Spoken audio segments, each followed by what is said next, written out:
Last Tuesday, my son texted me, "Mum, something feels different." And I knew we had about 48 hours to figure out if this was a blip or the start of something bigger. I'm Kate, and today we're talking about what to do when your Crohn's symptoms change and how to tell if it's actually serious. Because that text, it's the one every person with Crohn's sends at some point.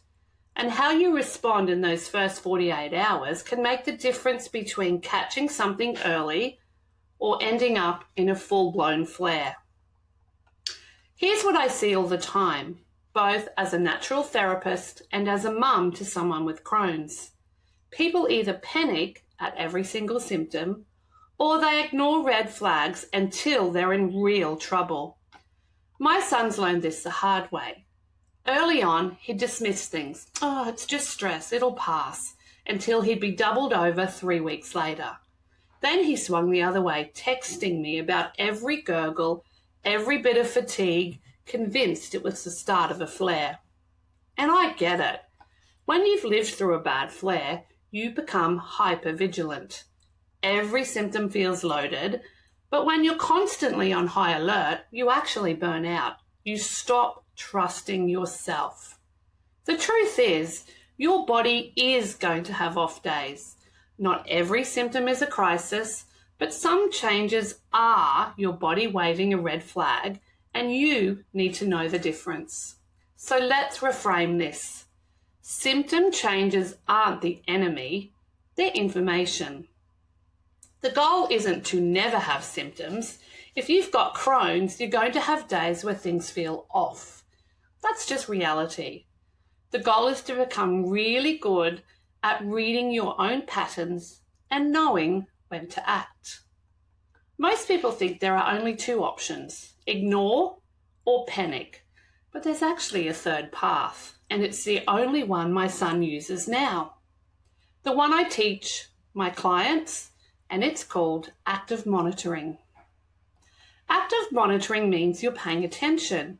You're tracking what's happening, and you've got a clear decision that tells you when to watch, when to intervene with gentle support, and when to call your doctor. Because here's the thing, not every symptom needs medical intervention, but every symptom deserves your attention. And the people who do best with Crohn's, they're the ones who've learned to tell the difference. All right, so let's get practical. Here's a decision tree I use with my son and the one I teach my clients. Step 1, notice and actually name it. When something feels different, don't just brush it off. Stop and actually name what's changed. Is it pain? Well, where is it exactly? Is it sharp or crampy? Is it your bowel movements, frequency, urgency, consistency? Is it energy levels, appetite, sleep? Is there blood, mucus, or anything else that's just simply unusual? My son used to text me, "Oh, I feel off," which tells me absolutely nothing. Now he'll say, "I've got cramping in my lower right side and I've been to the toilet 4 times this morning instead of my usual 2. Well, that's useful information. That tells me what we're working with. Write it down. Use your phone notes, a journal, whatever works for you, because here's what happens if you don't. 3 days later, you can't remember if the cramping was worse yesterday or today, if the urgency started before the pain or after. You lose the pattern. Step 2, check it against your baseline. This is where most people get stuck because they don't actually know their baseline. Your baseline is what's normal for you when you're in remission or when you're stable, not what's normal for someone else, not what you wish was normal, but what's actually your normal. For my son, his baseline is one form bowel movement in the morning, maybe a softer one later in the day. Energy that dips mid-afternoon but recovers. Occasional cramping around stressful events that usually pass within an hour. So when he texted me last Tuesday, I asked him, "How does this compare to your baseline?" And he said, "Well, it's not the usual stress cramping. It's lasting longer, and it's actually in a different spot."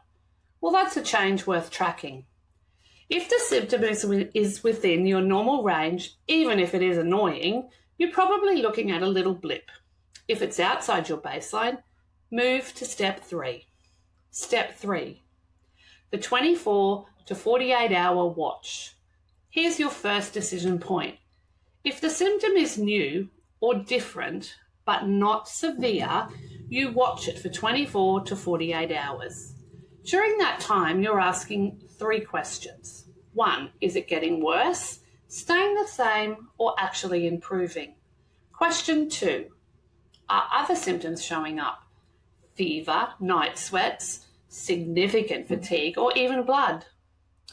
Step 3, is it responding to your usual comfort measures, rest, gentle foods, heat packs, whatever normally helps you? My son knows his comfort toolkit. When he's got cramping, he'll do a heat pad, cut back to simpler foods, make sure he's sleeping enough. And if that doesn't settle things within 24 hours, well, we know that it's time to call the doctors. If it does settle within 24 hours, we're good. It was a blip. Now, if it hasn't settled within that 24 hours, but it doesn't seem really serious, we'll watch it for another 24. And if it's not improving or if it's getting worse, then that's your cue to act. Step 4, know your red flags. There are some symptoms that skip the 24 to 48 hour watch, and these are call your doctor now symptoms. Significant bleeding, not just a little streak, but blood that's persistent or increasing. Fever over 38.5 degrees, especially with other symptoms. Severe pain that's different from your usual cramping if it's sharp, unrelenting, or localized in a way that actually just feels wrong. Persistent vomiting or inability to keep any fluids down. Sudden severe fatigue when you can barely get out of bed. And here's one people miss. A gut feeling that something's actually really wrong. I mean that literally. If your instinct is screaming at you, then don't dismiss it. You know your body better than anybody. My husband ignored that gut feeling once, back before his surgeries. He thought he was overreacting. Turned out he had a partial obstruction. Now, he trusts that symptom. Step 5, document and communicate. Whether you're in the watch phase or calling your doctor phase, document what's actually happening. When did it start? What does it feel like? How often is it happening?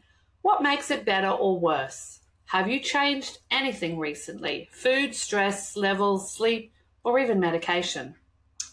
Because when you call your doctor, I don't feel right doesn't give them much to work with. But I've had cramping in my lower right abdomen for 3 days. It's worse after eating. I'm going to the toilet 6 times instead of my usual 2, and there's been mucus the last 2 days. Well, that gets you taken seriously. And if your doctor dismisses you when you're bringing clear, documented information, that's a sign you might need a better doctor. Step 6, gentle intervention while you wait. If you're in the watch phase, or if you've called your doctor and you're waiting for an appointment, you're not helpless. This is where gentle support can help. I'm not talking about trying to treat a flare on your own. If it's serious, you need medical care. But there are things that can support your body while you're figuring out what's going on. Rest, and I mean actually rest. Not, I'll just work from the couch rest, but real rest. Simplify your food. Go back to what you know is safe and gentle for your gut. This isn't the time to experiment. Stay hydrated, especially if you're having more frequent bowel movements.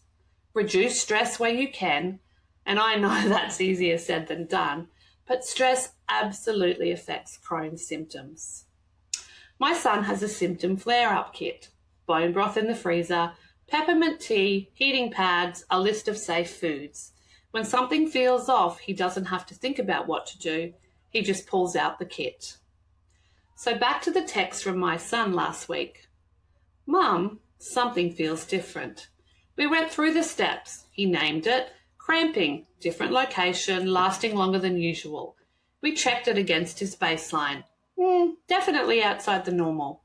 We watched it for 24 hours with gentle support, heat pad, simple foods, a little bit extra rest. By the next day, he had settled. It was actually a blip, probably stress from a big work deadline, but we didn't dismiss it and we didn't panic. We paid attention, we had a plan, and we trusted the process. That's what this is about. Not living in fear of every symptom, but not ignoring your body either. Building the skill of actively monitoring so you can catch things easily when they matter and then let go of the things that don't. Now, if this helped, share it with someone who needs it. Send it to a friend with Crohn's who's trying to figure out this same balance.